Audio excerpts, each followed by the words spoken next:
What's up out there in podcast land? Welcome back to the Pop Culture Basement Podcast. I'm your host, Mike Jamison, and with me for this episode, from the muddy banks of the Wickshaw, I always said that wrong, or at least from the muddy banks of Lake Erie probably would be better, Mr. Guy Milks. Guy, how you doing? I'm doing good, man. It's nice. Thanks for having me. No, I want to thank you. Thank you for coming on. I have listened to you. You're like a podcast superstar, man. I have listened to you for probably the last 10 years, so this is an honor for me. I know the voice. If I could if I could reach through the screen, I would ask you for your autograph. Okay. No, seriously, when I first started getting into the podcast, listening to you and all the podcasts you've done with Andy and Tim and all those guys were one of the reasons I wanted to try to get into this, so I really do appreciate you coming on. I'm all I am is the hired help. I don't do any of the background stuff. I just come on and be the personality. That's it. That's all I do. I know. I did like doing that before I started doing my own podcast because it's really tough having to actually set up the guests and then edit this stuff. I liked it when I just jumped on and jumped off. It is a lot easier just to be that guy. Yeah. The only difference is with Jeremy in our Get to the Podcast one is I will shoot show ideas because it's Jeremy does all the work, but it's our show. We do it together, and I will throw out show ideas and stuff like, let's do this guy, or let's do this movie and stuff like that. So there you go. So you are adding a little bit. You're not just adding your charming personality to the podcast. You're actually adding ideas. I don't know about charming, but personality, yes. Well, they say to be nice to the guests, so I mean, I'm trying to butter you up here. But for this episode, and this is one when I was kind of throwing out ideas to certain people that I talk to on the internet or on Facebook or wherever. This was one that you jumped on pretty quickly. And for the audience, if they don't know, if they haven't read the title that will be put on this, tonight we are going to be talking about 90's grunge. So what drew you to this? Why did you want to talk about this? The reason being is, let's see, I was born in 71. I graduated in 90. Okay. And grunge hit me right around that 1920. Grunge hit when I was 1920, and it just hit that sweet spot. It was the one, and I knew other musical eras and stuff had talked about the stuff that grunge was talking about, but it felt like it was coming from me. It was like they were speaking right to me, all the angst, all the anger of the 20-year-old, all the, and it just hurt. In fact, it's my favorite genre of music to this day. I know grunge lasted like maybe 3 years, but it's still my favorite. When I go on my walks or I'm working out, if it's not like a Prince, it's usually grunge. It's usually some kind of grunge. I just love it. Love grunge to death. It's funny you mentioned that because not that I always say to my guests before they come on, you don't have to do a lot of research into what we're going to be talking about because I want it to be, like you just stated, how you felt about it and what it means to you. But before we recorded, for the last couple days, I've been listening to a bunch of albums, even though I haven't been. I'm listening to them on my phone. Right. I do have some albums, some Pearl Jam albums down here in the basement where I'm recording, but I was listening to a bunch of albums and a lot of stuff that I haven't listened to in a long time. And I feel like for me, I felt the same way. I graduated in 92. So It hit at the right time for me. I mean, setting up the scene in the 80s, I can remember it was probably around 86 getting a stereo for Christmas one year, and it was one of those ones, with the glass sliding doors and had the turntable and had a tape deck. It did not have a CD player. I don't think I got a CD player until 91, 92. And I think with that, I joined Columbia House because, as everybody knew back then, you could get how many? I can't even remember how many tapes. 10 for 10 like a quarter, right? Yeah, and that you never paid. You paid the quarter. You never. Yeah. Yep. So I think when I selected, and I still had about 4 or 5 years ago, probably when the pandemic started, we started cleaning out stuff in our basement, and I still had a bunch. I still had the tape holder. Remember the wooden tape holders for the Oh, tapes? yeah, yeah. That Yeah. you would either. I don't think my dad ever hung it on our wall on the paneling in our basement of the house I grew up in. I think we just had it sitting leaning Right. against the stereo. But I still Yeah. had that with a lot of the original tapes that I had gotten from Columbia House. Oh, yeah. It was Dire Straits. I was a big Genesis guy in the 80s. Now, saying this as a fan, it wasn't intense. It was just, okay, well, this is what's on the radio, so I like Phil Collins. This is what's on the radio. I like Peter Gabriel. I Right. like I can remember the Beastie Boys. I think License to Ill was the first actual cassette that I bought with my own money. Okay. And could go into the local Clover. I don't know if you guys have Clover was like an outlet store that we had here. Buying blank tapes and dubbing cassettes from friends. I had Peter Gabriel and I remember trying to, doing the track listings and doing the drawing on the side on the side of the cassette. Right. So that's how I was starting to get into music, and I grew up. My dad was. We used to have the huge stereo up in our living room that was the size of a small compact car.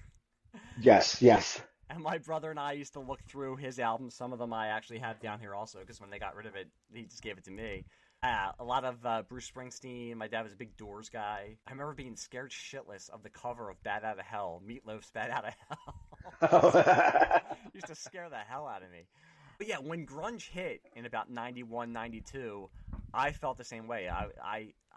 My feeling was, this is music for my generation. And by that time, I was a junior, senior in high school, so you knew about the 60s, and you knew about, the 60s, that was the rock and roll generation, and that was the last important generation. So when grunge came out, we were coming off of hair metal. And, and I'm not, I will mention it later. When grunge came out too, that was, you started to reject everything that you liked. I was like, Phil Collins, now I hate him. Now I hate him. Poison, I can't stand him. I will say, as I've gotten older, I was like, why did I start hating Phil Collins? I like Phil Collins and Genesis. Their stuff's really good. I don't know if I can say that about Warrant. Poison I can listen to. But grunge famously destroyed all those hair metal bands. And yeah, it gave me a feeling of, okay, this is my generation now. The 60s are in the past, and now we have our own music. And like you mentioned, it only lasted relatively a short time. I mean, there were all the offshoots that grunge spawned, but it didn't last that long. No. So what was for you? What was the first band, or can you remember what first got you into it? The first thing I heard was Pearl Jam's 10. It was Alive or Even Flow, and I'm like, oh, and I was like, oh yeah, and then I heard Temple of the Dog, and that was the end for me. That is still my favorite album of all time. Temple of the Dog's self-titled is still my favorite album of all time.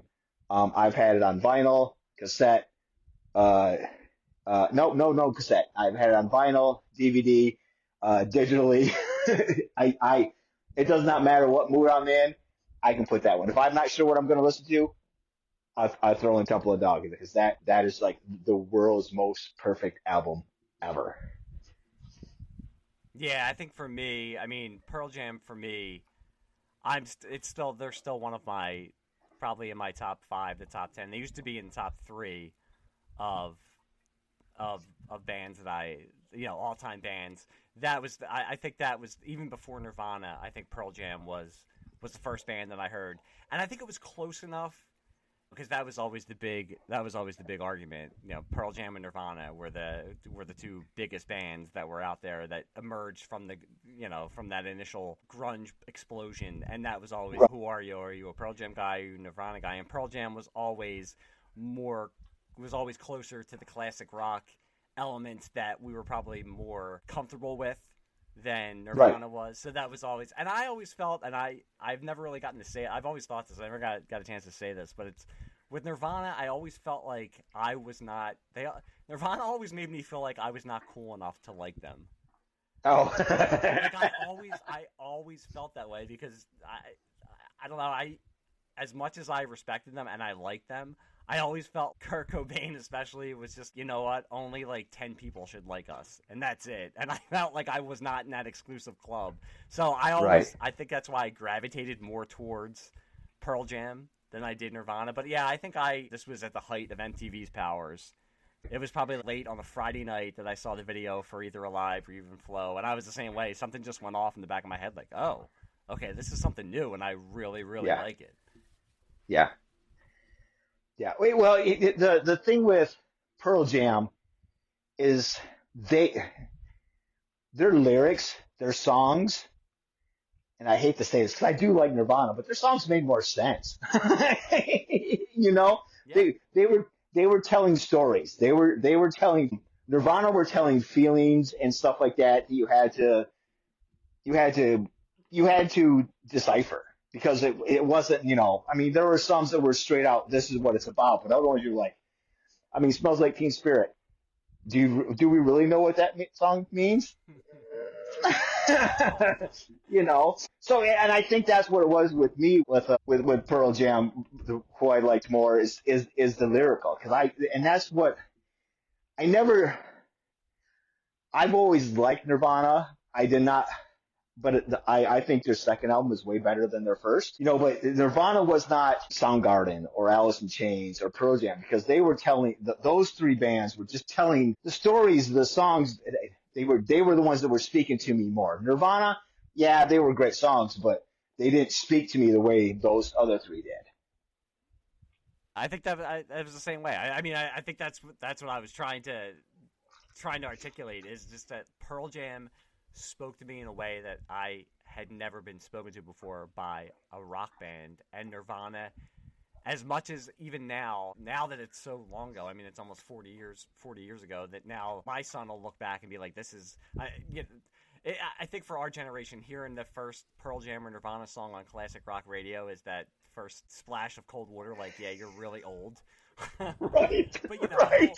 He'll probably go online and read about this stuff and read about how, you know, Nirvana and they did. I'm not taking anything away because they did. It was a form of music that it was famously they took Michael Jackson off the top of the charts when Nevermind hit #1. I always felt that they kept their fans, and I felt like I was kept at arm's length from them. Where Pearl Jam, and I think till this day, Pearl Jam shunned fame because they were getting so big after 10. And it's a perfect album. It's not my favorite Pearl Jam album, but it's a perfect album. It's my favorite of theirs. I know it's that weird dichotomy where it is their best album, but there's other albums that I listen to more. It's funny. It's probably it's probably one of the ones I listen to least because I probably listened to it so many times when it first came out. Oh, and, yeah. You know what I mean? And yeah. I acknowledge because there are people who are out there. They say Pearl Jam, they had one good album and that was it, which they mean the first one, which I would disagree with. They're the survivors of all this too. They are definitely the survivors. and they became what everybody thought they would be. Kurt Cobain, I think, derisively said that they were called them classic rock band at first when they had that competition, and that's basically what they became because they're still out there touring. Yeah. But I was like you also, where Pearl Jam and Nirvana then led to Temple of the Dog, and then led me to get into more of the history and more of the other bands that were coming out of Seattle at that time, because I didn't know the whole backstory of Temple of the Dog and Andrew Wood and Mother Love Bone, which actually is a great album. That was one of the albums. It's an amazing album. Amazing album. That's the big what if of one of the big what ifs of rock history of if Andrew Wood wouldn't have died of an overdose and Pearl Jam had never formed, I could actually see Mother Love Bone becoming. I don't know if they would have been as big as Pearl Jam, but I think they would have broken out also. It's just weird to think that there's Pearl Jam members because the lead singer gives it such a different feeling than Eddie Vedder does. It's just a total 180 of what Eddie Vedder is, but they're an amazing band. Hopefully if people listening to this, if you either haven't listened in a long time or didn't know about Mother Love Bone, it's on iTunes. Look for it on iTunes. Their one lone album is incredible. Yeah, yeah. And if you're still listen to Chloe Dancer, Hmm. Crown of Thorns, quite possibly, arguably the best grunge song of all time. Yeah. It's an amazing song. It Yep. is, and just his vocals on it, sublime. It's a great song. I highly recommend. The whole album is killer, but listen to that one first, and that'll tell you what this band is. And it's you can see with Mother Love Bone they were pulling from, and I think a lot of grunge was now with hindsight that we do look back from it. They were pulling a lot from 70s rock, 70s heavy metal, a lot of like Aerosmith. I think Mother Love Bone. It was the return of album rock. Yep. Yeah. It was Definitely. literally the return of album rock because you listened all the way through Pearl Jam 10. You Hmm. listened to verses. You listened all the way through. Us in Chains from Facelift to Sap to Dirt, even anything they did with Lane Staley, perfect albums all the way through, all of them. Even the unplugged one, every single one of those albums are perfect in their beginning, front to back listens every time. Um, Obviously, Temple of Dog, Soundgarden. I love Chris Cornell. Their earlier stuff is a little hit or miss for me, but uh, obviously, oh, Super what's the unknown. Super unknown. Super Unknown? Super Unknown, I love, but they're my favorite of their, and I what I think their best, Down on the Upside. I think that's their best album. Really, because Yeah, I'm with you with Soundgarden. I always thought they were they were kind of the really heavy metal dark to me when they first came out, yeah, and I got I graduated by then to the Columbia House. I was getting CDs instead of tapes by yeah, then, so yeah. I had gotten Bad Motorfinger, and I liked Oh, it. that's a great album. That's a good I album. liked That's a it, really good album. but it's one that I didn't listen to all the time. Like Jesus Christ Pose is a great song. Rusty Yeah, Cage, I believe, is on there. But yes, then with Super Unknown, because that was the next step. It's funny, they always say with decades that the 80s didn't really become the 80s until 1984, and even the 90s. Nirvana, that first album came out in 91, but to me, the 90s didn't really become the 90s until late 92 into 93. And yeah, by then it was weird because grunge was it was starting to fade already. yes, And as Nirvana, what happened with Kurt happened, and with Pearl Jam kind of withdrawing because they were so big, Soundgarden stepped up, and Super Unknown what came out in '94, and that I can just remember that whole summer listening to Super Unknown over and over and over again, and that was Soundgarden at their peak, where again they were now established because grunge was established. So I feel like right. they probably felt they could take more risks and do more things in the studio and let their I mean they were always had their weird stuff, but I mean now when you're selling 5-6 million copies of albums, you kind of I'm sure you're cocky enough to say it doesn't matter, they're not going to care what we do. But I feel like that was them at their peak. Now Down the Upside I remember buying and liking, but it's one that I don't listen to as much, and then they promptly broke up right after that. Yeah, yeah, yeah. And again, what it was for me with Soundgarden was I knew a bunch of their earlier stuff, but only certain songs. Then I got Bad Motorfinger because that's a great album, and then obviously Temple of Dog is what really made me start appreciating Soundgarden more. Obviously, and then um, Super Unknown's a great album. It's just I remember watching an interview with Chris, and he was saying he was worried about, he goes, because the stuff we got isn't really a Soundgarden album. I could It see doesn't that. sound anything like us. So he was worried about it. And I can't remember who he was talking to. And the person says, release it. It's your music. Just release it. So release it. Ended up being the biggest album they ever released. Mhm. Um, and then, like I said, when they came out with Super Unknown, I mean, with Down on the Upside, that one hit me just right. So And while this was all going on, it was also the whole culture. I just mentioned when the 90s became the 90s. Grunge. When you look back at retrospectives of the 90s, that's going to be one of the things they're going to touch on is grunge. This is what took over the whole Yeah. culture for a couple of years. I can remember Yeah. I might have been like a Sears catalog or J.C. Penney, and you would see the grunge look, and they would have the flannel shirts and the ripped jeans and and We were getting laid looking like homeless people. yeah, unfortunately for me, I never had cool. Now I have no hair, but I never had cool hair, so I could never Oh, grow it out as long as my one wish was like I need to have like that Eddie Vedder hair. I need to be able to grow like this oh yeah. long mane of hair, which I never did. I did rock the flannel. I probably bought it. I think I went once. There's a street in Philadelphia. It's called South Street, and that was like where you'd go, and that had like the Tower Records, and it had Yeah. the cool comic book stores. That's like that was the street you went to, and you could finally drive and go with your friends. And I think they had a Goodwill on South Street, and I was like, this is what the people in grunge, they wear like the used clothes or the Goodwill clothes. So I have to go in there and find some ripped up jackets and stuff because that's the look that we have to have right now.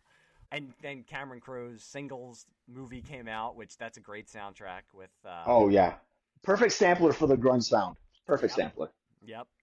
And that was because back then that was like, oh my God, I'm getting new Pearl Jam. This stuff wasn't on the album, and it was Right. State of Love and Trust and Breath, which basically they should have been on 10. It's basically 10.5 with those two Right. songs.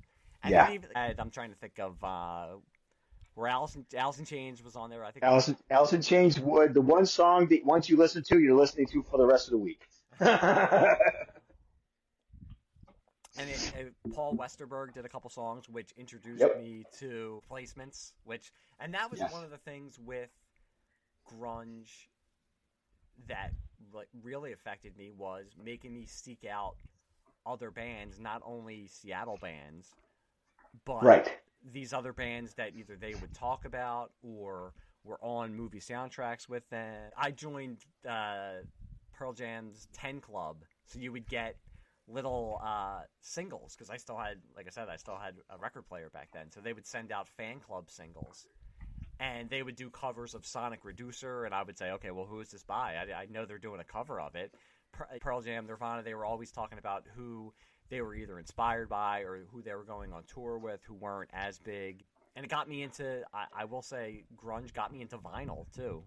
Back Oh then, a yeah. friend of mine and I would go to used record stores and start just buying old records, and I started going through my parents' old records that I didn't care about for 5 or 6 years, and listening to that kind of stuff. So these were all the tangential things that grunge in the '90s brought to me. Well, grunge was so big, Metallica released two grunge albums. Yeah. Load and Load 2 are Load and Reload are very much grunge albums. Very much so.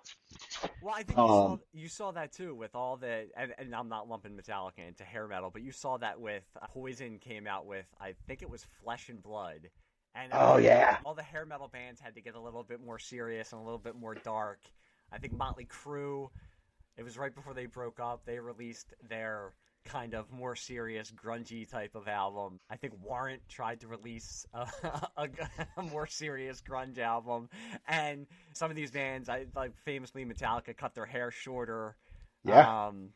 It was just like it was this ripple effect that we had never seen. I think that all of us were kind of experiencing for the first time, that it just turned the music world upside down, and all of a sudden everybody was scrambling to jump in on this. I don't want to call it a fad because I don't think it was a fad, but I'm sure they were to jump in on this movement that was going on.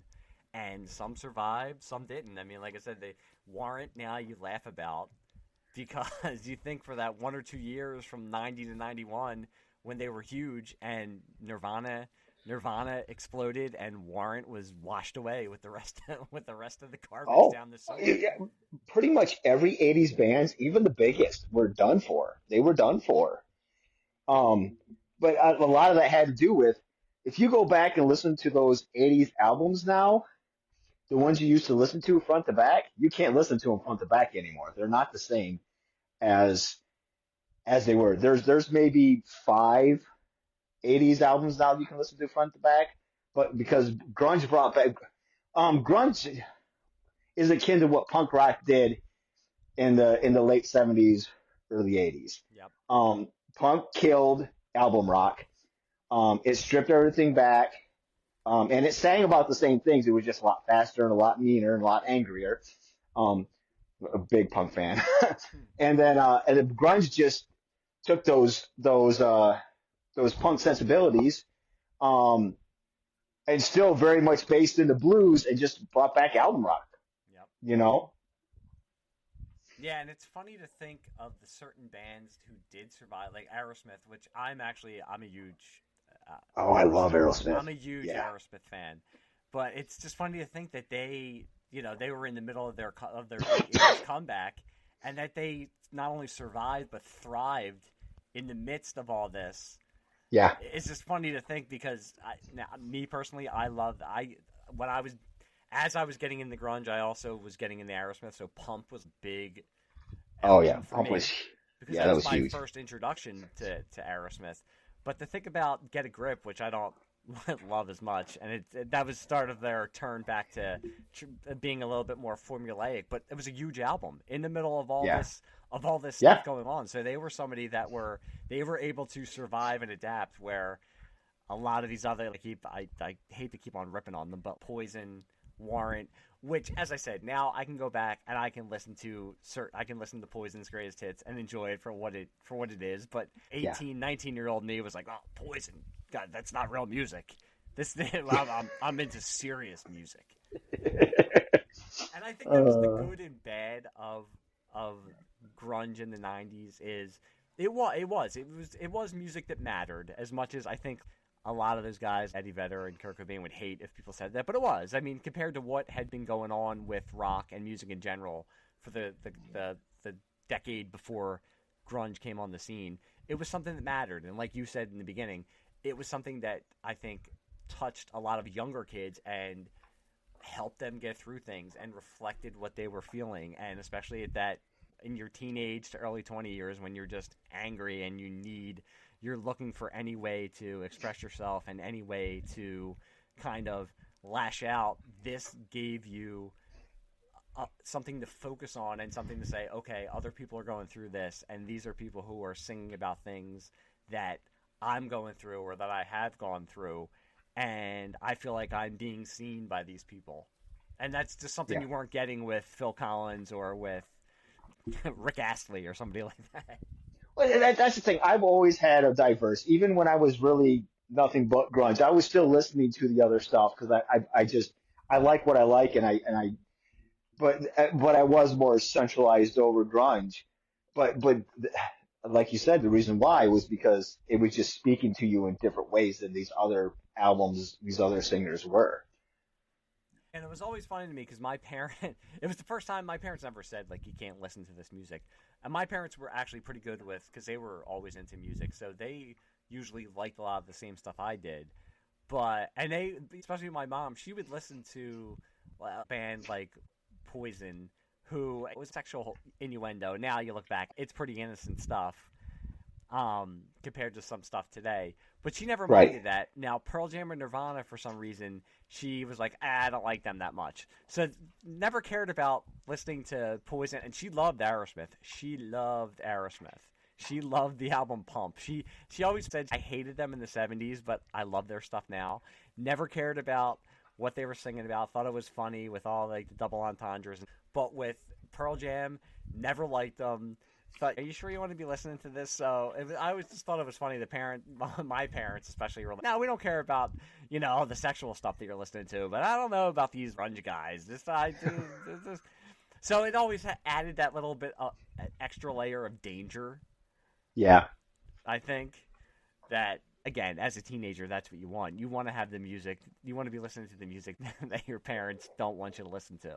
And I'm kind of going through that now, where I am definitely I'm trying to listen to the stuff that my kids listen to, and I can't get into it, but I'm trying to be open-minded about it because I don't want to be that guy. And thankfully, I kind of brainwashed them from an early age, so I have them listening to the Beatles and Bob Dylan and other stuff.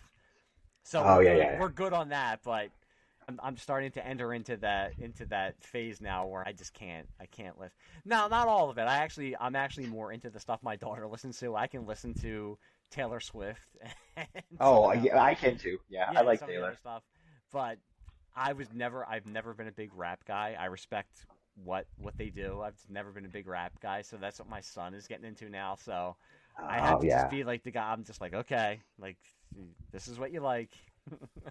But I'm definitely in that. I don't understand these kids today and that music. At the Super Bowl halftime show, I was like, yeah, this is okay. And so I think my son was like, okay, he actually kind of likes this music. So I think I gained a little bit of respect in his eyes. But Oh I'm yeah. definitely entering that phase. I I lucked out because I did not I'm not I was one of those parents. I did not play kids music in the car because there was no way I was listening to kids music while I was driving. I always played what I wanted to listen to. So my kids are into Bowie and Queen and the Beatles and Kiss and all the stuff that I love. Pearl Jam 10 used to be my oldest favorite album for the longest time. And then when they started getting into their own musical interest, I lucked out because Holden really likes 21 Pilots. I love 21 Pilots. Okay. That's a great band. Um, AJR I like if they do. I can listen to Sabrina Carpenter. I can listen to pretty much almost all pop Hmm. because that's what it's there for. Pop's pop. That's what it's there for. Yep. It's just there to entertain. But yeah, I've lucked out. Um, with my kids that they still listen. My middle one's a big Frank Sinatra guy, which you would Nice. never looking at the guy you would never expect my middle son Aiden to be Frank Sinatra. But man, you put on some Dean Martin or some Frank Sinatra and he's just singing every word. So um so I lucked out with that. But yeah, I never had that problem with my parents. My parents never told me what not to listen to. Hmm. Um, there was stuff they told me to turn down, Yeah. but they never told they were never worried about what I was listening to. So Yeah, I was never told you can't buy that or can't listen to it. But yeah, it's same thing. I was probably told to turn it down a little bit because I just didn't feel I think my dad still calls Pearl Jam Toe Jam to this day. Whenever oh it yeah, comes on the that's radio, if funny. I'm listening to it. Um, That's funny. but one other thing that listening to this music did for me too was expand my world in that I started getting into. I think after getting into Nirvana and Pearl Jam and Soundgarden, I started subscribing to Rolling Stone. I started subscribing to Spin Magazine, and Oh yeah. started wanting to read all of this stuff, all the stuff that was going on.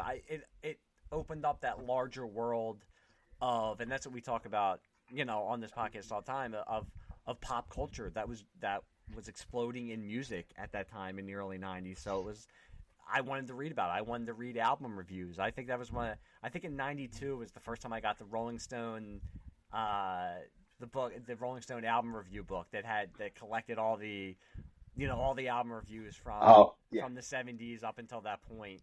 And I think I bought it like an updated version in 2000. I don't even know if they still like put them out. They probably have it on a Kindle somewhere that I can buy it. But and just I'm sure. reading over that and reading like older bands and reading the reviews of the albums and starting to learn who the certain writers were and all that kind of stuff. So it opened up that wider world of music to me, of wanting to get that information.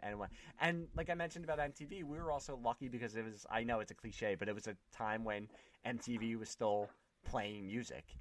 Yeah. So and had top 10 countdowns, and they had 120 minutes at the shows late on a Friday or Saturday nights. You could find new bands, and you could see new bands because they were actually playing videos. And when grunge got so big, they started playing Mudhoney and all these other bands that Right. usually they never would have, because they were associated. No matter how much they could have Screaming Trees and all these bands that were coming out at this time, it was all those Seattle bands that they were playing. So there was so much for you to discover and to consume. Screaming Trees, probably one of the most overlooked bands of the era. Screaming Trees, too many people slept on that band because holy crap. Sweet Oblivion, perfect album, freaking perfect.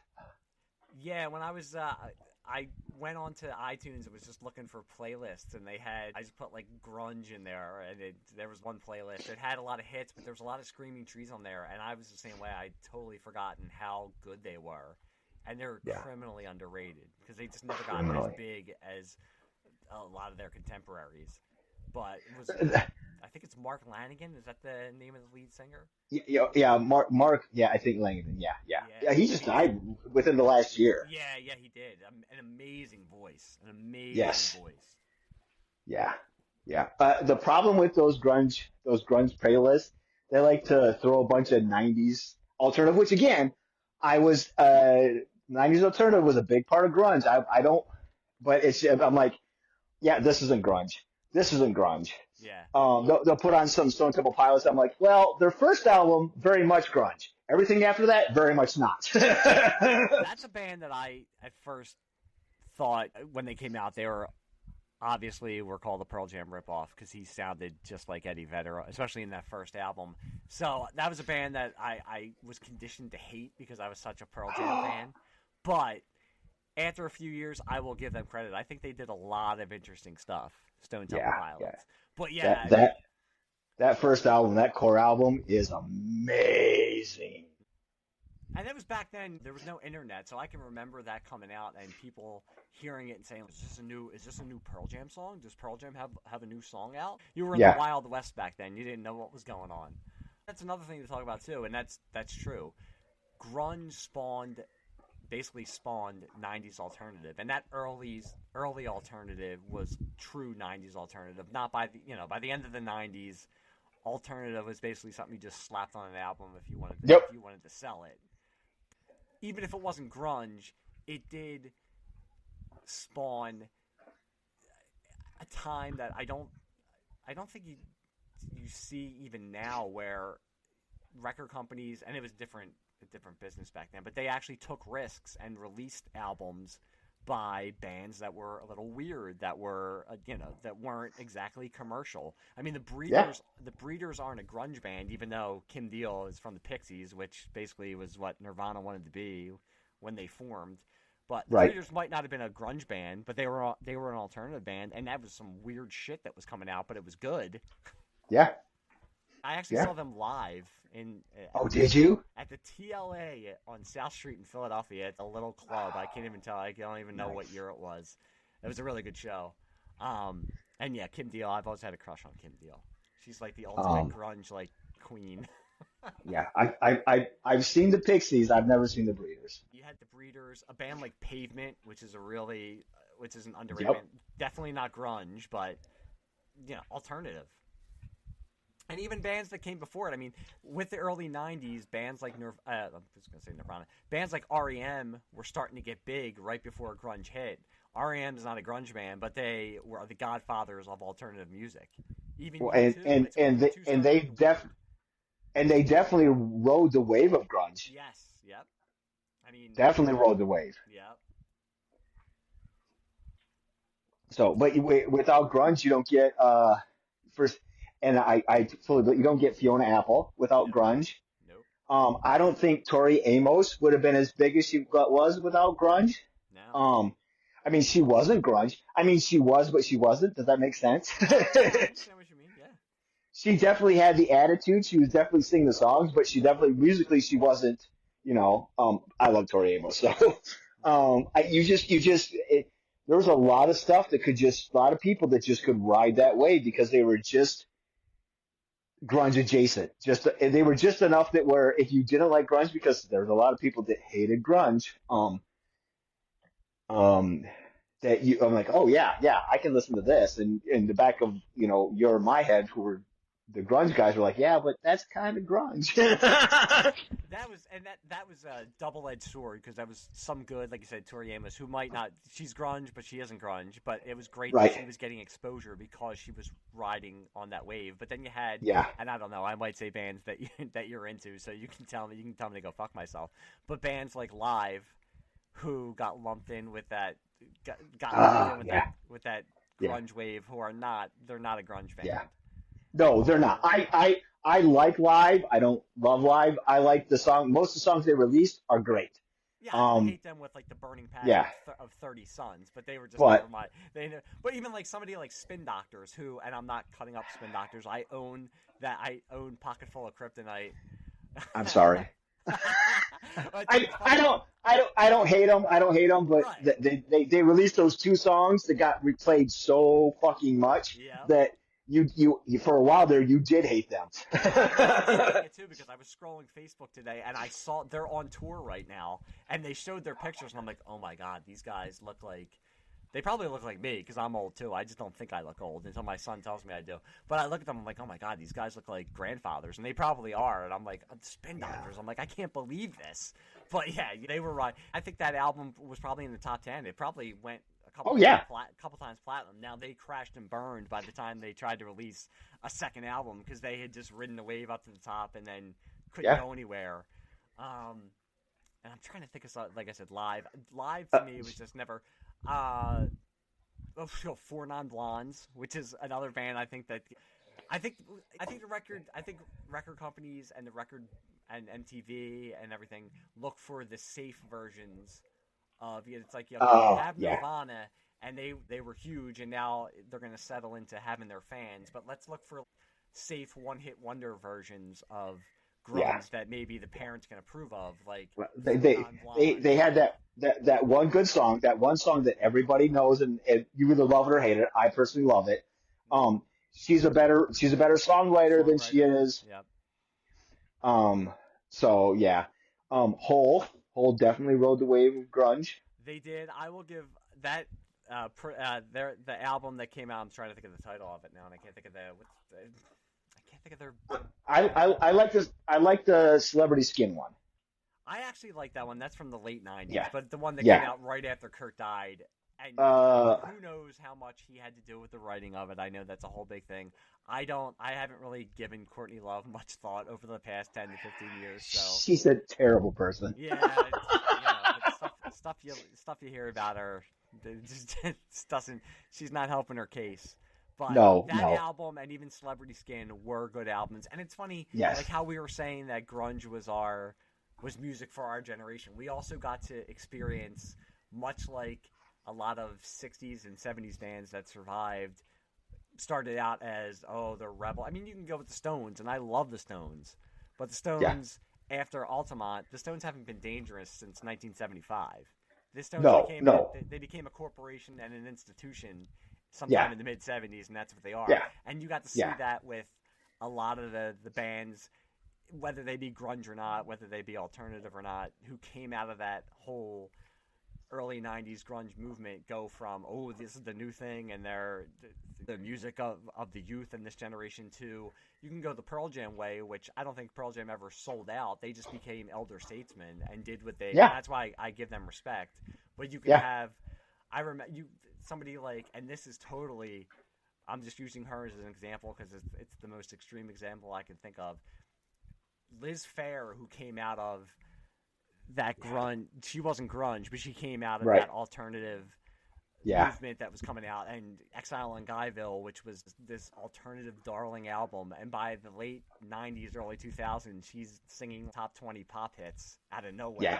So it's like somebody even like Jewel, and again, not grunge, but Jewel, because of what grunge did, opened up avenues for folk singers and things like that in the mid 90s. Oh, got big. Yeah. And I actually like that album, that first album of hers. But then by the early 2000s is singing teen pop. Yeah. And I guess you got see, I'm not as big of a Metallica fan as some people are, but even Metallica was basically by the early 2000s with the whole Napster thing, we're being called sellouts and being called corporate. So we got to see it from our generation's perspective of these bands that were dangerous and cool, and 10 years later were by then getting tossed to the side because of Britney Spears and I can't think of the other. What band was? NSYNC and Backstreet Boys and all those guys. Yeah. Yep. So it's like we even got to experience that with. I thought when I was a kid, I would look through my dad's albums and I was like, Three Dog Night. They were probably like this really cool like band in the '60s, and then you get older and you start reading about the history of music in the 60s, and Three Dog Night was considered like sellout, kind of like fake rock music that was in the top 20 when bands like The Doors, who you would think were having hits all the time, by 1971 were releasing L.A. Woman was their comeback, and that was that was their 5th year of recording existence, which is weird to think that you had to have a comeback album 5 years after your debut album. Yeah. Yeah. Now, did you get to see any? We were talking about the Breeders. Did you get to see any of these bands live?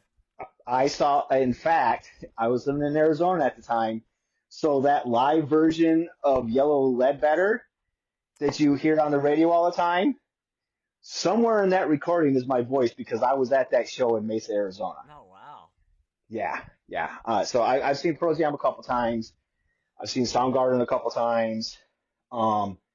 I saw Stone Temple Pilots just after they released Big Empty, before they released the Purple album. Let's see, who else did I see of the grunge era? I never got to see Alice in Chains. One of my big regrets. And that's funny, Alice in Chains still remains the biggest hole in my grunge education. My brother was more of an Alice in Chains guy than I was. I was talking about the wooden cassette holder. When I was going through there, I had, I think, all of their 90s albums, and it was my brother bought all of them. And I think I just got them because I had them in there. When I moved, I took them. But I know the hits. I don't think I've ever listened to any of their full albums. And whenever I hear it, I'm like, I don't know why I haven't listened to them more, but I just never did. And I also, Mad Season was actually another underrated with Alice in Chains and Pearl Jam and a bunch of those guys. Yeah. Super group. Yeah, River of Deceit is a great song. That's a great Great album. song. Yeah. But yeah, Alice in Chains remains a blind spot for me for some reason. Yeah, their first album, Facelift, is awesome. Then they released the EP Sap, which is amazing. In fact, Ann and Nancy Wilson of Heart play on a song on that. And then Dirt, which was the one that really launched them. Jars of Flies is the best album. Listen to that one for sure. Yeah. Self-titled, amazing, and then they're Unplugged.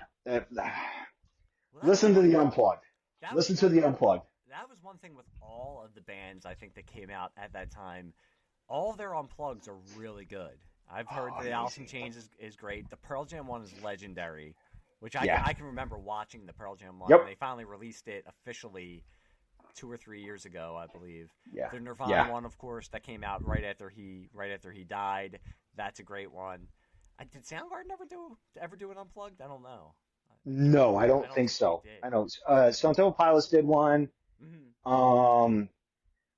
Nirvana, probably the best album they ever released.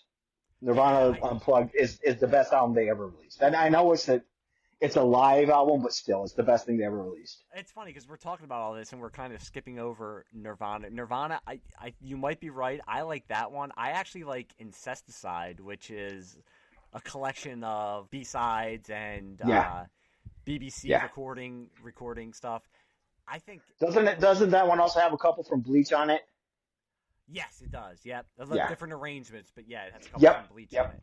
I mean, it has Sliver on there, which might be my favorite Nirvana song of all time, and it's just. Nice. I remember when they released Nirvana's greatest hits. I think it was 2001 or 2002. And they released "You Know You're Right" was back when they were still releasing CDs, and you had to have the track that had never been released before to put on the greatest hits album. And I remember listening to it and just saying, "This is probably the best rock song that I'm hearing this year," and it's 10 years after they stopped recording. As much as I liked Nirvana, I just always listened to Pearl Jam and Soundgarden more. Yeah.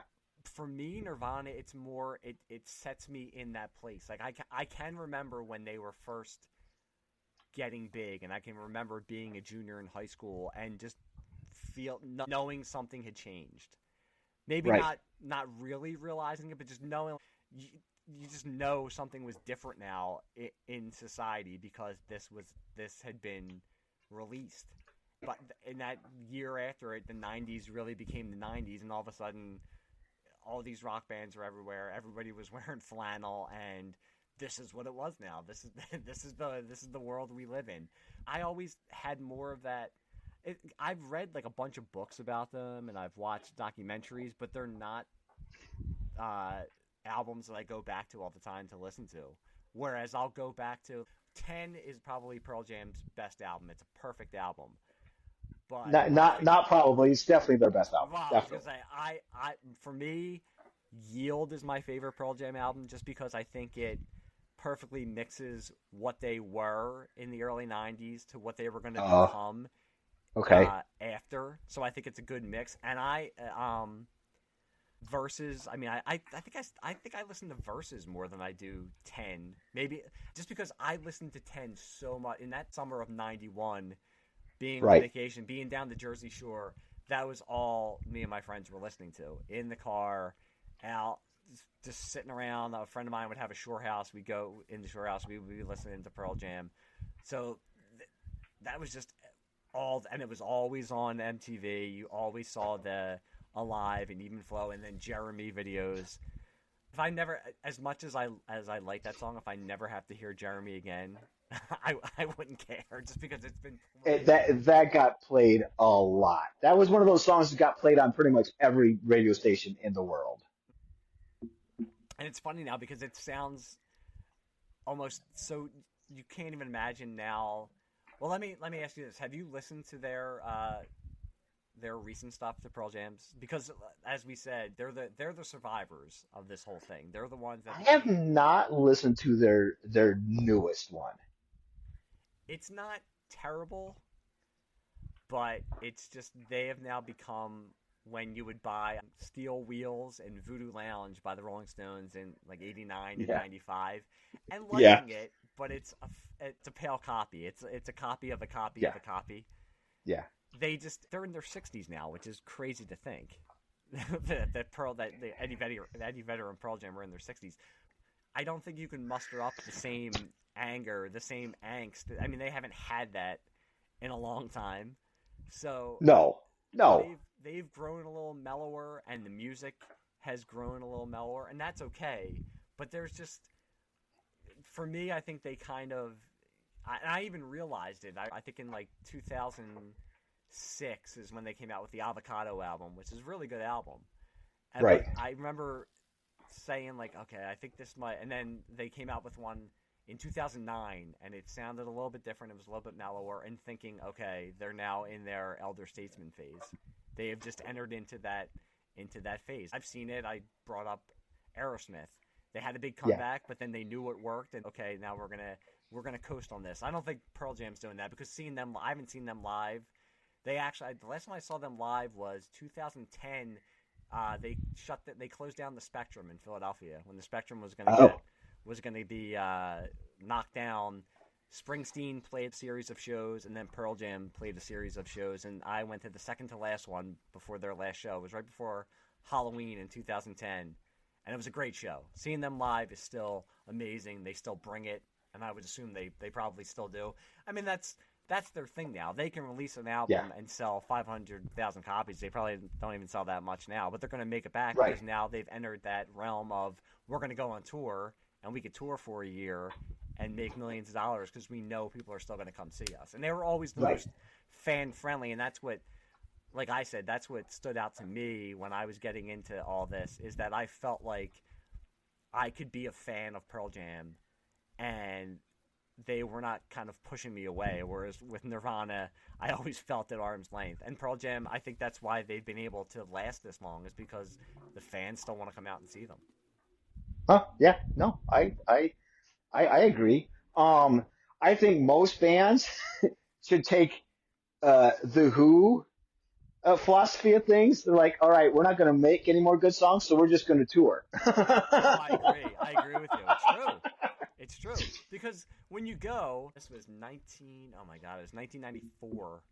Might have been 93 or 94. I saw Paul McCartney at the Oh yeah, at the Vet in Philadelphia. I had a friend of mine nice.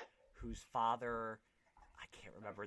It might have been Mob Ties. I don't know how, but I got tickets basically on the floor of the vet. So I was close to a Nice. Beatle, which this is amazing. I'm close to a Beatle. Yeah. And while you're there, you want him to play the Beatles songs or the Wings songs. So every Right. time he announced that he was, I can't do a Paul McCartney voice. Every time he announced this is from my new album, that's when you saw the stream of people either going to go buy something to eat or go to the bathroom. Yep. I don't want to Yep. hear that stuff. And you're right. Be like the Who. Just come, play your greatest hits. That's what we all want to hear anyway, and Yep. we will all be happy. Yep. Exactly. But yeah, Um, Pearl Jam is the only one out of all those, especially the big three or big four. I never got to see Soundgarden. Never got to see Nirvana. Nirvana didn't last long enough to really do big stadium tours. I saw Nirvana shortly before he died. Okay. He when I was in Arizona, the Arizona State Fair would have these bands come in, and you just paid to get into the fair, and you could go see the concert for free. So that's how I saw Stone Temple Pilots, and that's how I saw Nirvana. So It's funny that yeah, I never got to see Nirvana, but I saw Four Non Blondes open for Aerosmith. really, Yes, really, I did. I saw that Radiohead. I saw Radiohead open for Alanis Morissette. really, I don't like Radiohead, so I'm not a big Radiohead guy either, but back when they were just the Creep band, they were just known yeah, for singing Creep. Yeah, they opened for Alanis Morissette. Um, wow, yeah, and I'm a little bit younger than you are, so the first concert seeing Pearl Jam, it was when they were going through the whole Ticketmaster thing. So it was oh, 1996, and you had to, and this is before buying tickets on the internet, so you couldn't get them from Ticketmaster. You couldn't go on the internet, and I was part of the 10 Club, the fan club, and they literally had a phone number. You had to call and get into a queue, and hopefully you would get a ticket. And I oh actually yeah, got through and got tickets, and they weren't even playing in Philadelphia. They were playing in in Randall's Island, New York, which is basically an island in the middle of one of the rivers in New York. oh, Yeah. So me and my brother and a bunch of friends got tickets, and that's when we first saw them. It was an outdoor show. It was not the best show. I'm not a big outdoor show guy because I mean, especially for the first time, you want to go see a band. I've since seen them a bunch of times at the Spectrum was a great place to see bands at the Spectrum. But that's the only band out of the big four. I never got to see Soundgarden. Nirvana was never around in this area when I was even kind of old enough to get tickets to go see them, and then he had passed away before I had a chance. And Soundgarden, I think I was one of the only ones in my friend group who was a huge Soundgarden fan. I did do, which again, speaking of offshoots of grunge and alternative, I did get to do Lollapalooza '94, which they had I did '94 and '95. One year, they knocked down the Vet in Philadelphia, Veterans Stadium, to build a new stadium. So basically, in the parking lot and in the field of what was the Vet, where they had knocked it down, it was the Lollapalooza when Rage Against the Machine stood on stage naked, and that was their set. They stood on stage naked with, I can't remember what they had painted on their chests, but they didn't even play. They just stood on stage naked. And yeah. that's the most I can remember of it. I can't even remember what other bands played. I think Lollapalooza '95 was in FDR Park in Philadelphia. I think Smashing Pumpkins were the headliners, and Courtney Love came out and played with them. I couldn't even tell you who else played during the festival. But that was another offshoot of grunge and alternative was Lollapalooza. When it was actually, I know it's still going on, but when it was actually what it was meant to be, which was Right.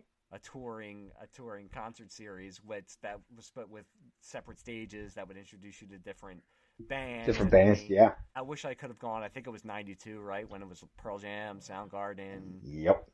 Was it Red Hot Chili Peppers? I think so. Which is another band Um.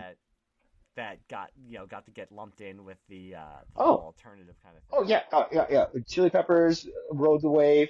9 Inch Nails rode the wave. Mm. In fact, I will say industrial in general rode the wave of grunge. Yep.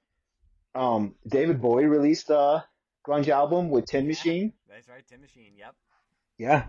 Yeah, Red Hot Um, Chili Peppers. I mean, I think they're okay. I own Blood Sugar Sex Magic. That's it. They're another band that, a lot like Pearl Jam, they've survived. I think with them, they kind of just got boring to me after a while.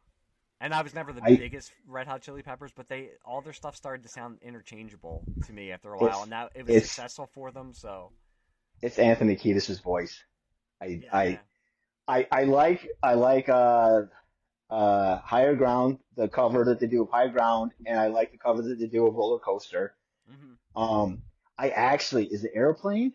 I like that song too. That's with Dave Navarro. That's when Dave Navarro Yeah, joined yeah, them. yeah. That album, I love that album. That's actually the best, to me, their best album. Anything else, eh. You I put that actually Give It Away song on, and I will shoot somebody. Yeah, I that was when I was first getting into and first got. I mean, I didn't get cable until like 1990, so I didn't get Oh MTV yeah, until 1990. But because they rode the wave, so they were around before grunge was. So I can remember yeah, seeing videos of them with Higher Ground when they were in their sock on the cock kind of phase yeah, that they were yeah, into. Yeah, yeah. I was never a huge fan. I liked them, and then with Under the Bridge was so played out, and then Oh, yeah, so bad. I can understand Anthony Kiedis' voice, and I just feel like they just got boring after a while. It was just all interchangeable to me, and they were Yeah, still I big in agree. the early I agree. 2000s. So I think it was the same I, thing I, with you too, where they kind of got boring after a while. After I mean, and yeah. again, that's another band like REM that was out, that was big. I mean, they were bigger than REM was, but Oh yeah, they reinvented themselves with Achtung Baby yeah. and kind of became that elder statesman of the grunge movement because they were around since the early '80s. Right, But right. they were another one that they found the formula and it just got boring after a while. Yeah. Ska got it kicked into the forefront because of grunge. hmm It's very true. Um, because Mighty Mighty Boss Tones Yep. got a big kick because of it. I mean, just in general, the ska, which again, all all ska bands are punk. Not all punk bands are That's very yeah. ska. It's very true. It's very true. Yeah, it's a very uniquely '90s thing. When I think it was around '96 when all of a sudden ska clubs were opening up Oh in yeah, in the hip parts of the city, and they would be open for a year, and then that was that was it. yeah. I like ska. I'm not one of those people that because no doubt, great ska band. When hmm they were a ska band, they're not a ska band anymore. Like I said, Mighty Mighty Boss Tones, Fishbone, one of the greatest ska bands of all time.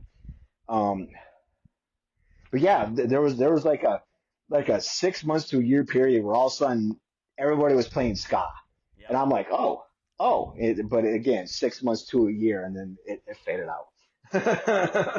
Yeah, I think I would you consider Primus a ska band? No. Because Primus kind of rode into their team Yeah. for a little bit. Yeah. Yeah. Yeah. Well, Primus was big because of grunge and ska too. But yeah, um, they are.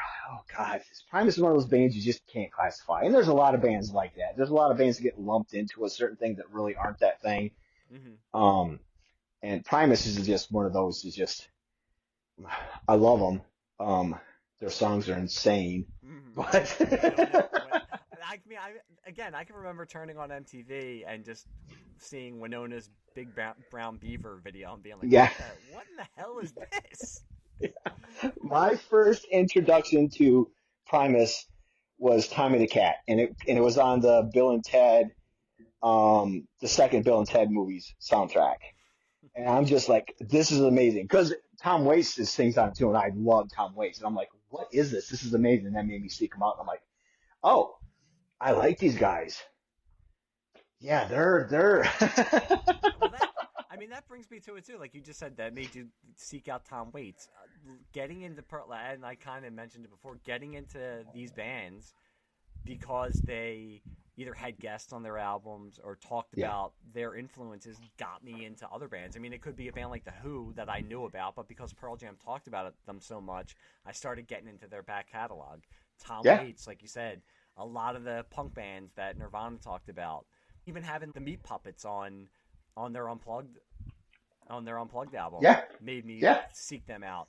So, yeah, that was right in that age where I was open to all this kind of stuff and wanted to get all this new stuff. I wanted to now form my own likes and dislikes. I didn't want to be defined by what my parents liked and the albums that they liked and the music that they liked. Right. I mean, I ended up kind of being defined by it because I ended up liking a lot of 60s and 70s bands that I discovered through. And it was the same thing with liking Aerosmith or liking the Beatles, and then getting offshoots from them and getting into other bands, and then that leads you to another band, and also reading Rolling Stone, starting to read Spin magazine, and seeing the other bands that were out there. I would have never known about bands like Pavement if I hadn't read Spin magazine, because they were Oh, like, yeah. they were like the alternative to the alternative. Rolling Stone was, of course, the more mainstream kind of, music magazine, but then Right. you would have Spin Right. that would get you into the more obscure bands. So yeah, I mean, this was that time. It was just a time of discovery, and I think now with the internet and everything, as always, being right there at your fingertips, I think it's a little bit easier. It's harder to be underground because everything's right at your fingertips. You can find it was fun to go to record stores and to look for these albums by obscure bands that you heard, a band that you mentioned, Right. and try to find. And that was one thing too with Pearl Jam. They were pushing vinyl, so I was getting into. Yep. I never was a serious collector of vinyl, but I would go and buy used vinyl records. I can remember going and buying Vitology on vinyl because it came out a week before it came out on CD. And I probably still have it. Yeah. I still have it down here somewhere. I know I have no code down here because I was showing my son. We went to Target, and his birthday is coming up in May. He's like, "Can I buy records?" He actually asked me if I could show him how to play the records on a record player, and I was like, "Yeah, I'll show you." Wow. And he bought. I'm trying to think of. I can't even remember. It was two rap albums from Target that he's going to get for his birthday. But in the back of my head, I'm like, okay, this is my in now, because my dad was over visiting, and I was like, here, I'll show you how to play an album on the record player. And I got the L.A. Woman album out because I know that's my dad's favorite Doors album. And I said to my son, I'm like, you know this song, so I played him L.A. Woman on the album. I'm like, you hear those ups and cracks? That's what makes it really good. This sounds really good. So in the back of my head, I'm all right. This is how I'm gonna get him into this stuff. I'm gonna tell him to start listening to some of the vinyl that I have downstairs. But that all started for me because I was into these bands, and they were pushing vinyl, and they were pushing all of these different artists who were new to me, and it was just cool to be able to discover all that. Yeah. No. I was lucky because my mom and dad were huge music fans. They had hundreds of vinyl albums. They had hundreds of 8-track tapes. I'm really aging myself here. In fact, my first album that I ever requested, I want, because I was pretty young at the time, was Kiss Alive on 8-track. That was the first one that I was like, oh, I want this, I need this, and mom bought it for me. Yeah, Kiss Alive on 8-track. You might actually leave the conversation right now if I told you I am not a Kiss fan at all. Here's the thing. They annoy the hell out of me. My cousins who were older than me were really big into Kiss, and I was quite young, and I was looking at these albums with these guys in this kabuki makeup, going, "Man, that's cool." Never heard a song ever. And so I'm a huge fan of theirs from the first album till their mid '80s. After that, songs from the Elder. it's not as bad as it makes it out to be. It's not as good as the people. It's not as good as all the people like, oh, it's one of their best songs, but yeah, no, it's not. Yeah, till their mid '80s, I think Crazy Nights was really when I started to is it fade His out. Days, Crazy Nights? Yeah, Crazy. Yeah. I remember the album cover. Yeah. Yeah. You're not gonna offend me because again, I don't know. I tried. I went and bought. Because Kiss, and like you just said, yeah. you know them even before you ever hear a song, and that's how Yes. they've Yeah. gotten so big. I mean, Yeah. listen. As much as you want to say stuff about Paul and Gene, I mean, they're geniuses. I mean, they make the bank, so they know what they're doing in that respect. But They were why the Stones finally decided to go corporate because they saw what Kiss did and like, oh, we could do this too. but I tried. I bought the greatest. I think I knew I knew Rock and Roll All Night and Party Yeah. Every Day because everybody knows it, and I knew Beth because you had Yeah. to have a power ballad in the '70s. So I said, let me buy the greatest hits and I'll see what this is all about. And I've listened to it. I can't. No, Whenever I see people say that they're a better band than Aerosmith, maybe because I'm such an Aerosmith fan too, they're not a better band than Aerosmith. oh, they're not. They're not. Aerosmith, and we've had this discussion before. Aerosmith is the quintessential. I said that wrong. Quintessential American band. American band, yes. Yeah. Yep. I mean, listen. Yeah. I mean, Aerosmith sold out and has had their bad albums, but their run in the '70s and then even their late '80s run, for as much as people rip it, Kiss can't hold the candle to it. I don't care. Nope. Better writing, better musicianship, better vocals. Kiss just has the better merchandising. Better merchandise and arguably maybe a better stage show, maybe because Aerosmith really puts on a show, but Kiss comes out there with all the theatrics and I as an Alice Cooper fan, I love the theatrics. Now, see, Alice Cooper is one.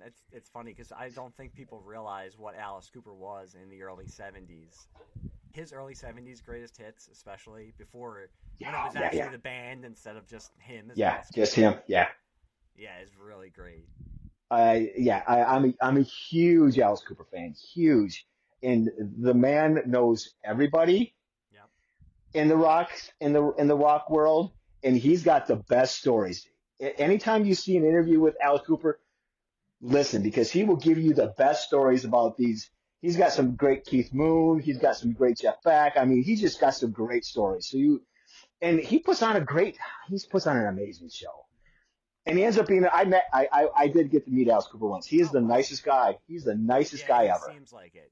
Yeah, it's funny. You always see that meme floating around on the internet of him standing next to Edith Jean Stapleton, who played. And she's in the leather. It's probably at Studio 54, and this is what the '70s were. Because he's standing there with a can of beer. She's in almost a leather S&M outfit.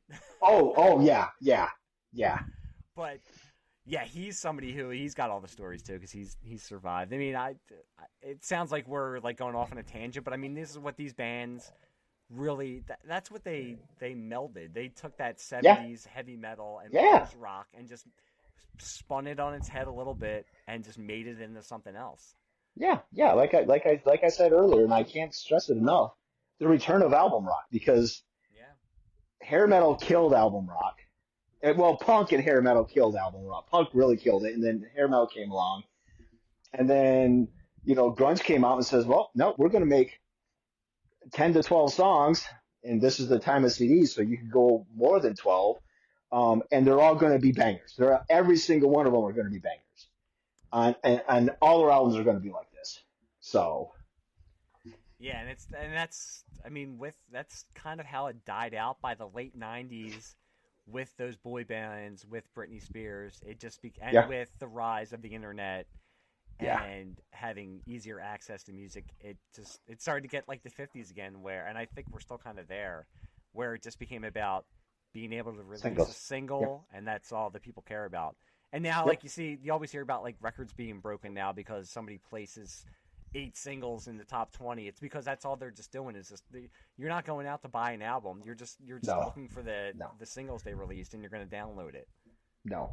There's very few. There's guys like us who still buy the albums of the bands that we used to do. But there's very Taylor Swift sells albums.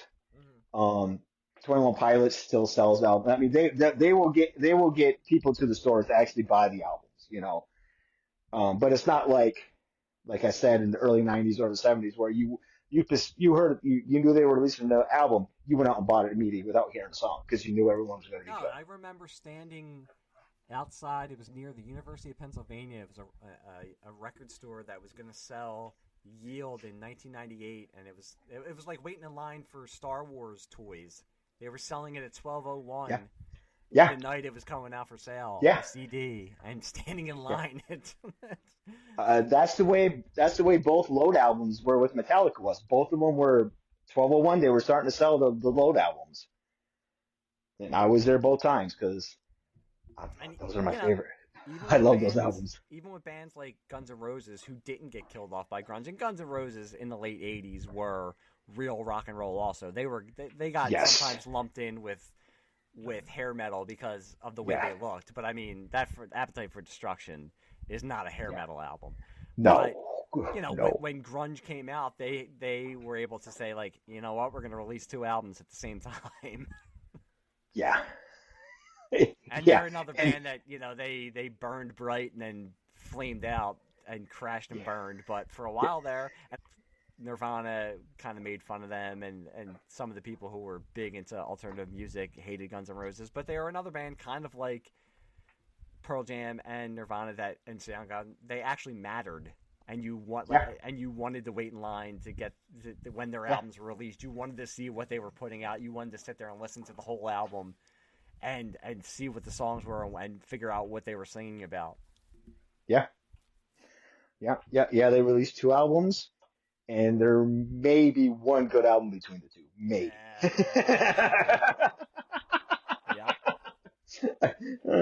It did have You Will Be Mine on it, which was from Terminator 2. But there are some really good songs on there, but they that was the one thing with they played more into the stereotype of the bloated decadence of rock and roll that grunge kind of pushed against. Yes. And they didn't care. I think that's what they wanted to be. So doing that really did play into that. We're going to release 2 albums. We don't care how many songs are on there, and if they're all good, we're putting it out. We know you're going to buy it. So screw you. Well, but here's something we can say. At least Eddie Vedder still sounds like Eddie Vedder. Axl Rose does not sound like Axl Rose anymore. And Eddie Vedder still looks like Eddie Vedder. Axl Rose looks like your old aunt at Christmas, sitting at a card table smoking a cigarette. Vince Neil does not sound like Vince Neil anymore. Oh God. I mean. I think he's 2 Vince Neils now. Oh my God. That's sad. That's a shame, but oof. And neither one of them got the voice. There are some '80s bands. Tom Kiefer from Cinderella, he still puts out good stuff. Yeah, Cinderella. They were very underrated. Listen.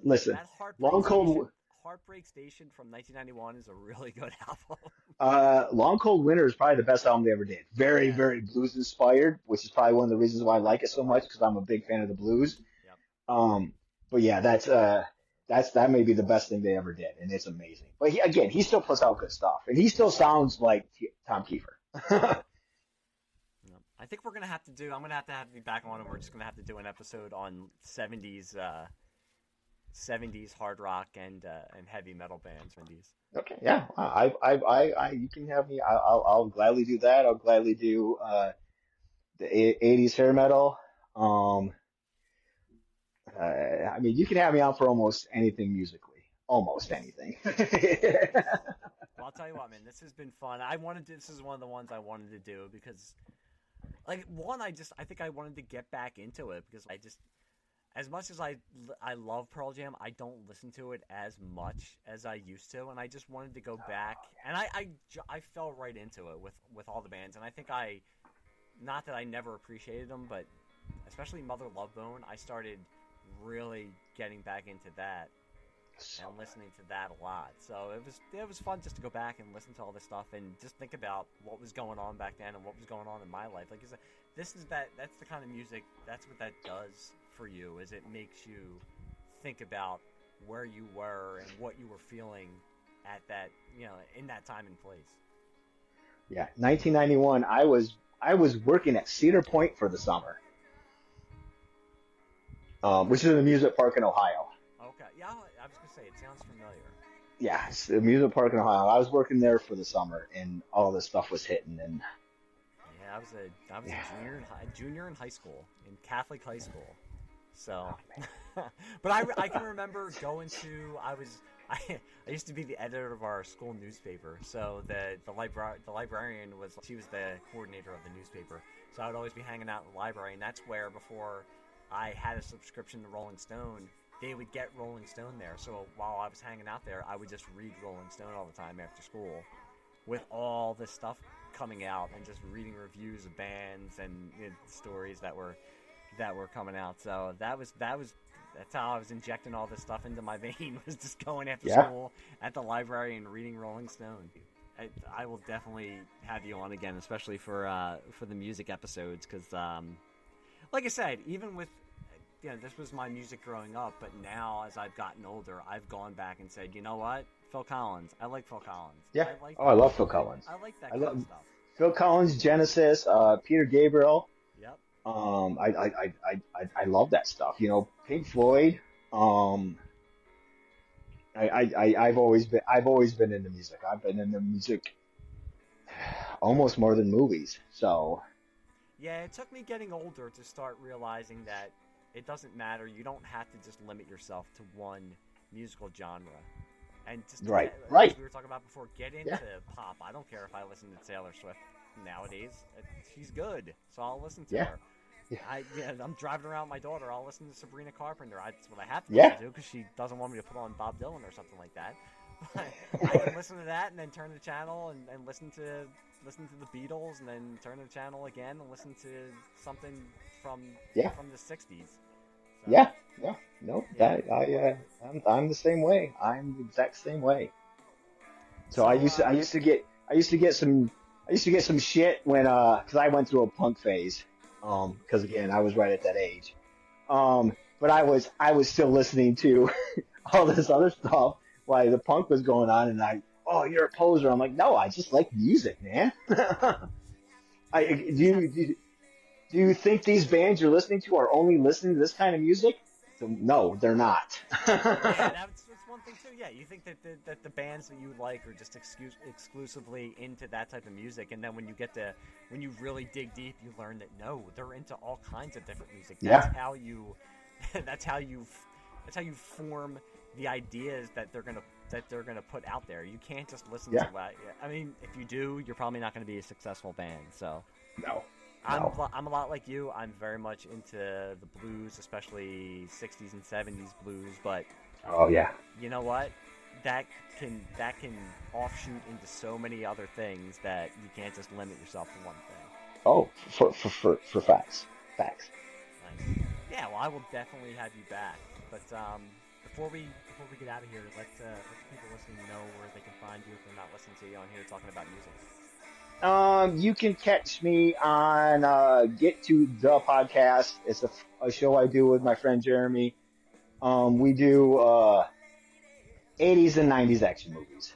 We're revisiting all these great movies that we grew up on.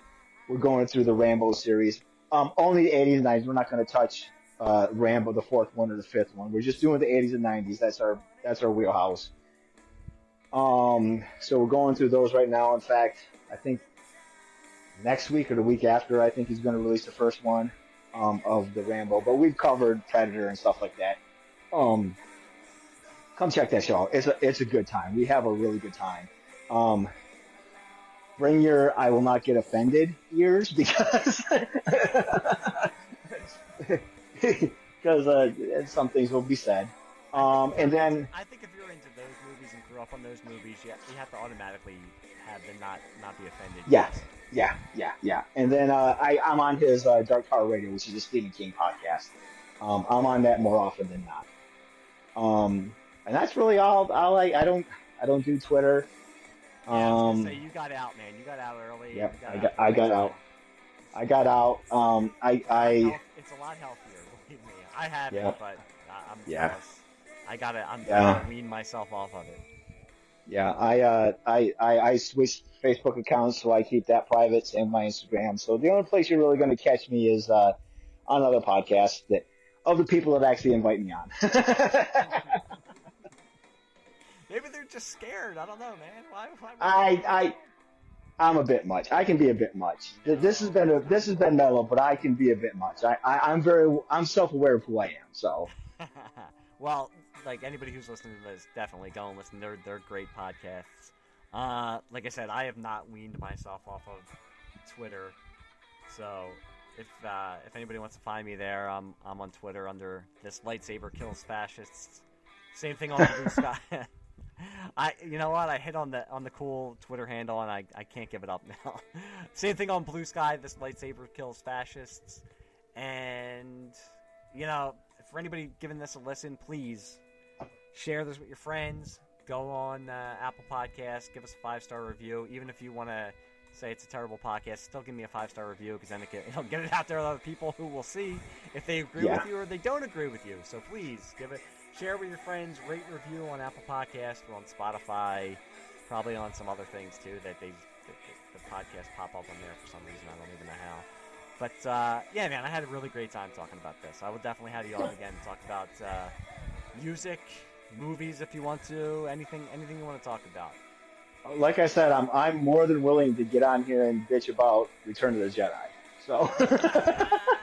I forgot about that. Oh man, that'll have to be a whole separate thing.